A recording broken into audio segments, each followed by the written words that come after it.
बाबा साहब डॉक्टर भीमराव अंबेडकर के बारे में गृह मंत्री अमित शाह की टिप्पणी क्या इतनी बड़ी थी? ये बात खुद अमित शाह को भी नहीं पता थी। उनका बोला गया वाक्य पूरे देश में हलचल पैदा कर देगा, इसका अंदाजा बीजेपी को भी नहीं था। दिल की बात जुबान पर आ गई, लेकिन राजनीति अब अलग मोड़ पर चली गई। कल तक भारतीय जनता पार्टी पर विपक्ष हमलावर था, ये कहते हुए कि आपने बाबा साहब डॉक्टर अंबेडकर का अपमान किया है। जय भीम के नारे संसद के गलियारों से लेकर देश के चौराहों तक गूंजते हुए सुनाई देने लगे। और वहीं विपक्ष के इस आंदोलन पर भारतीय जनता पार्टी पहले नेहरू माफी मांगे, राजीव माफी मांगे, प्रोटेस्ट करने के लिए सामने खड़ी हुई, धक्का मुक्की हो गई। आरोप लग रहा है कि राहुल गांधी ने धक्का मार करके एक सांसद को आईसीयू पहुंचा दिया। राहुल पर मुकदमा दर्ज हुआ। आज दोनों पक्ष फिर आमने सामने थे, लेकिन देश में डॉक्टर भीमराव अंबेडकर एक इतने बड़े आइकॉन बन गए कि अब उन पर अपमान करके कोई कितना भी बड़े पद और ओहदे पर बैठा हो, चल नहीं पाएगा। तो क्या भारतीय जनता पार्टी बुरे फंस गई है? क्या भारतीय जनता पार्टी के सबसे बड़े नेता, जो शीर्ष के दो लोग हैं, उनमें से एक अमित शाह, क्या इस बात को अंदाजा नहीं कर पाए कि वो कितना बड़ा मौका विपक्ष को दे गए? राजनीति में आने वाले दिनों में क्या बीजेपी और हमलावर होगी या बैकफुट पर जाएगी? और इस पूरे प्रकरण का भारतीय राजनीति पर क्या असर होगा और समाज पर क्या उद्वेलन होगा? आज के वीडियो में बहुत जरूरी और विस्तार से बात करना आपके सामने जरूरी है, इसलिए मैं हाजिर हूं 4 PM न्यूज नेटवर्क पर अपने विश्लेषण के साथ। तो फिलहाल प्रकरण यह है कि गृह मंत्री अमित शाह ने अपने एक भाषण में संसद में एक वाक्य बोला कि आजकल फैशन हो गया है अंबेडकर अंबेडकर अंबेडकर अंबेडकर अंबेडकर। इतना नाम अगर भगवान का लिए होते तो 7 जन्म के लिए स्वर्ग मिल गया होता। 17 सेकंड की क्लिप वायरल हो जाती है, जिस पर खुद अमित शाह को पता नहीं था कि ये उनके कितने खिलाफ चली जाएगी। और ट्वीट से लेकर के आम जनता तक वो क्लिप वायरल हो गई। उसके बाद क्या हुआ कि विपक्ष ने कहा कि ये बाबा साहब डॉक्टर भीमराव अंबेडकर का अपमान किया जा रहा है। और थोड़ी देर के लिए जरा इसका विश्लेषण भी कर ले, तो गृह मंत्री अमित शाह जिस टोन में बोल रहे हैं, क्या उस टोन में आज तक उन्होंने सावरकर के लिए एक वाक्य बोला है? ये मेरा आपसे एक विश्लेषण के लिए एक पहलू है। जिस टोन में उन्होंने सावरकर के लिए बोला, क्या सावरकर के लिए उन्होंने बोला है? क्या वो टोन वही है, तैश वही है, लहजा वही है? लहजा बता रहा है कि वो बहुत हिकारत की तरह से वो बोल रहे हैं। जैसे अंबेडकर को तो, हालांकि पूरी बात जब कही गई है तो वो अलग है, अभी आता हूं उस पर। तो यह जब वाक्य बोला गया, उस वाक्य में कोई काट छांट नहीं हुई। संदर्भ से काटने की बात तो भारतीय जनता पार्टी ने की। गृह मंत्री अमित शाह ने प्रेस कॉन्फ्रेंस की। खुद प्रधानमंत्री नरेंद्र मोदी को अंदाजा हो गया कि वो कितना बड़ा मौका विपक्ष और देश की जनता को दे गए, कि जिस भारतीय जनता पार्टी पर यह आरोप अब तक लग रहा था कि वो संविधान विरोधी है, वो दलितों पिछड़ों को मिलने वाले आरक्षण की विरोधी है, वो एनएफएस करने वाली पार्टी है, वो लेटरल एंट्री करने वाली पार्टी है, वो आउटसोर्सिंग और निजीकरण के जरिए एससी एसटी ओबीसी के आरक्षण को ध्वस्त कर देने या अप्रासंगिक बना देने वाली पार्टी है, वो ईडब्ल्यूएस ला करके आरक्षण की मूल संकल्पना पर हमला करने वाली पार्टी है। चुनाव में तो यह बात साफ हो गई कि वो संविधान को बदलने की बात करने वाली पार्टी है। तो ये जो नैरेटिव बीजेपी के खिलाफ लगातार चल रहा था, उसे रोकने के लिए प्रधानमंत्री नरेंद्र मोदी फिर जब तीसरी बार प्रधानमंत्री बनते हैं, तो वो संसद में जाते हुए माथे पर संविधान लगाकर सजदा करते हैं। वो ये दिखाना चाहते हैं कि वो संविधान विरोधी नहीं है। और इस पूरे प्रकरण में संविधान के 75 साल पूरे होने पर वो लोकसभा राज्यसभा में चर्चा भी करवाते हैं। उनको यह अंदाजा था कि जब वो संविधान पर चर्चा कराएंगे तो वो इस नैरेटिव को रोकने में कामयाब होंगे कि वो संविधान विरोधी, वो दलित पिछड़े विरोधी, क्योंकि वो जाति जनगणना भी तो नहीं करा रहे, वो चुप है, विरोध नहीं कर सकते, क्योंकि मोहन भागवत ने एक बयान दिया था 2015 में बिहार में कि आरक्षण की समीक्षा होनी चाहिए, बुरा पड़ा। बाद में समर्थन ही करते रहे। मोहन भागवत ये बयान देते फिर रहे थे कि 2000 साल तक हमारे लोगों ने शासन किया, तो दो शोषण किया है, तो 200 साल तक तो आरक्षण की व्यवस्था रहेगी, झेलना पड़ेगा। ये है आरक्षण, सामाजिक न्याय, जाति जनगणना कर की अहमियत। और इन सारी चीजों को लेकर के जब पूरी बातचीत नैरेटिव के लिहाज से सेट हो रही थी, तो बीजेपी चाहती थी कि वो संविधान विरोधी, आरक्षण विरोधी, दलित पिछड़ा विरोधी, अंबेडकर विरोधी नैरेटिव को रोके और pro Ambedkar, pro constitution, pro social justice अपनी इमेज और अपने नैरेटिव को बिल्ड करे। संविधान में 75 साल पूरे हो रहे हैं तो परिचर्चा हुई। विपक्ष ने उसका इस्तेमाल किया ये बताने में कि भारतीय जनता पार्टी कैसे संविधान को खत्म कर रही है। प्रियंका गांधी से लेकर अखिलेश यादव का, फिर राहुल गांधी से लेकर महुआ मोइत्रा, और उसके बाद तमाम विपक्षी नेताओं का, इकरा हसन से लेकर के कल्याण बनर्जी, बहुत बड़ी फहरिस्ती विपक्ष ने सिलसिलेवार हमलावर तरीके से राज्यसभा में संजय सिंह और मनोज झा ने और तमाम नेताओं ने, प्रोफेसर राम गोपाल यादव ने, जब ये बात रखी कि बीजेपी है संविधान विरोधी, बीजेपी कर रही है संविधान को कमजोर, बीजेपी करती है अपमान डॉक्टर अंबेडकर का, आरएसएस और बीजेपी जो हिंदू राष्ट्र की बात करते हैं वो अंबेडकर के विचार का नहीं है, वो सावरकर के विचार का है। इस बहस के बीच राष्ट्र की राजनीति देखिए कैसे बदलना चाह रही थी, और अमित शाह राज्यसभा में बोल रहे थे। प्रधानमंत्री ने तो अपना भाषण दिया और जिस मौके के लिए संविधान पर चर्चा वो करा रहे थे, उस मौके का इस्तेमाल करते हुए उन्होंने नेहरू आरक्षण विरोधी थे, इंदिरा आरक्षण विरोधी थी, राजीव गांधी आरक्षण विरोधी थे, कांग्रेस ने मंडल विरोध किया, कांग्रेस ने अंबेडकर के खिलाफ काम किया, कांग्रेस ने इमरजेंसी लगाई, कांग्रेस ने संविधान को कमजोर किया। पूरा इस्तेमाल प्रधानमंत्री नरेंद्र मोदी ने इसका किया अपने भाषण में। अब अमित शाह की बारी थी। अमित शाह बोल रहे थे, और जो अभी बीजेपी जहां शुरुआत में इस पूरे प्रकरण में हमलावर थे कि उनके बयानों को तोड़ मरोड़ करके पेश किया गया, जबकि पूरी क्लिप अगर देखेंगे तो उसमें और भी बातें वो डॉक्टर अंबेडकर के बारे में कहते हैं। लेकिन ये आरोप लगा कौन रहा है? ये वो भारतीय जनता पार्टी है जिसने विपक्षों की, विपक्षी दल के नेताओं की इमेज खत्म करने, खराब करने, विवादित करने के लिए जाने कितनी क्लिप काटी है। पीछे से आलू, आगे से सोना, राहुल गांधी, क्या क्या बयान हुआ। वो भारतीय जनता पार्टी आरोप लगा रही है कि आप तोड़ मरोड़ करके बयानों को पेश कर रहे हैं। ये सब कुछ जिसने अखिलेश यादव को टूटी चोर घोषित करने में कितना अपमान और जलील किया, फिर तेजस्वी यादव की कोशिश की, वो उन्होंने हेमंत सोरेन जैसे आदिवासी को क्या क्या जलील किया, जेल में बंद किया। उन्होंने राहुल गांधी की पूरी इमेज खत्म करने के लिए करोड़ों रुपए खर्च किए। छवियों के खेल में भारतीय जनता पार्टी ने कल तक जो जो किया, वही आज इस मामले पर कहने लगी कि 17 सेकंड की क्लिप जब लगाई गई तो ये उनके बयान को तोड़ मरोड़ करके दिखाना है। बात नंबर एक भी शब्द अमित शाह का तोड़ मरोड़ करके किसी ने शेयर नहीं किया।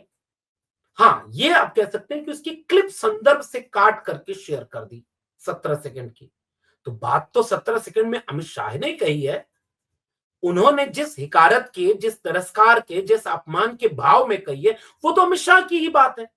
उसके पहले उन्होंने कितना सम्मान किया या उसके बाद उन्होंने कितना सम्मान कर दिया, क्या इससे उस 17 सेकंड की क्लिप का अपमान खत्म हो जाएगा? ये सवाल कुछ भारतीय जनता पार्टी से पूछे जाने चाहिए। उन्होंने पीआईबी को इस बात के लिए लगा दिया, ट्विटर को लिख दिया कि सबको मेल करो, फैक्ट चेक करो कि ये गलत है, पूरी बात ये है। तो वही भारतीय जनता पार्टी जब प्रोटेस्ट हो रहा था कल, विपक्ष की प्रोटेस्ट के सामने सत्ता पक्ष के लोग प्रोटेस्ट करने आ गए, धक्का मुक्की का आरोप, और उसके बाद सांसद आईसीयू में चले गए। अभी आता हूं उस पूरे प्रकरण पर। लेकिन उसके बीच में क्या होता है, राहुल गांधी की वही भारतीय जनता पार्टी के बड़े बड़े नेता एक छोटी सी क्लिप जब वो प्रेस को बात कर रहे हैं कि धक्का हुआ लगा है, कोई बात नहीं, इससे कुछ होता नहीं, वही काम किया है बीजेपी के नेताओं ने। राहुल गांधी का जब पूरी क्लिप कांग्रेस ने शेयर की कि वो ये कह रहे हैं कि भाई मल्लिकार्जुन खड़गे के साथ धक्का मुक्की हुई है, प्रेस वालों ने पूछा कि खड़गे के साथ धक्का मुक्की हुई है, उसके जवाब में राहुल गांधी ने कहा कि हाँ कोई बात नहीं, धक्का मुक्की हुई है लेकिन उससे कोई फर्क नहीं पड़ता, या अपनी बात उन्होंने कही। वही अनुराग ठाकुर, वही निशिकांत दुबे, वही बीजेपी के कैबिनेट मंत्री, वही बीजेपी के ट्विटर हैंडल जो आरोप लगा रहे हैं कि अमित शाह के बयान को अधूरा और संदर्भ से काट कर प्रसारित करके ये गड़बड़ हुआ। और खुद अमित शाह जिस एरोगेंसी में प्रेस कॉन्फ्रेंस करने आए, उन्होंने कमोबेश धमकाते हुए ये बात कही कि हम तो इस पर कानूनी कार्रवाई करने के रास्ते देख रहे हैं। इस पर क्या होगा फिर, जो राहुल गांधी की क्लिप आपने काट के चला दी? और ऐसा जाने कितनी बार आपने अखिलेश यादव के साथ किया है, विपक्ष के नेताओं के साथ किया है। आप लगातार, आपकी ट्रोल आर्मी करती ही रहती है। ये है देश की संसद के भीतर का माहौल। और इस बात की अहमियत फिर से समझिएगा कि बात अंबेडकर की थी तो बीजेपी को भारी पड़ गई। पूरी बीजेपी बैकफुट पर नजर आई। प्रधानमंत्री नरेंद्र मोदी ने धुआंधार ट्वीट किए, उसके बाद अमित शाह ने प्रेस कॉन्फ्रेंस कर दी और भी नेताओं ने प्रेस कॉन्फ्रेंस कर दी, लेकिन आज भी अमित शाह ने माफी नहीं मांगी। ये नहीं बोला कि डॉक्टर अंबेडकर के अपमान का भाव अगर उनके चाहने वालों तक पहुंचा है तो हम अपने शब्द पर खेद व्यक्त करते हैं या उन वाक्य को वापस लेते हैं, माफी मांगते हैं, हम अंबेडकर का नाम अपमान नहीं कर सकते। एक भी वाक्य ऐसा गृह मंत्री अमित शाह ने नहीं बोला, बीजेपी के नेताओं ने नहीं बोला।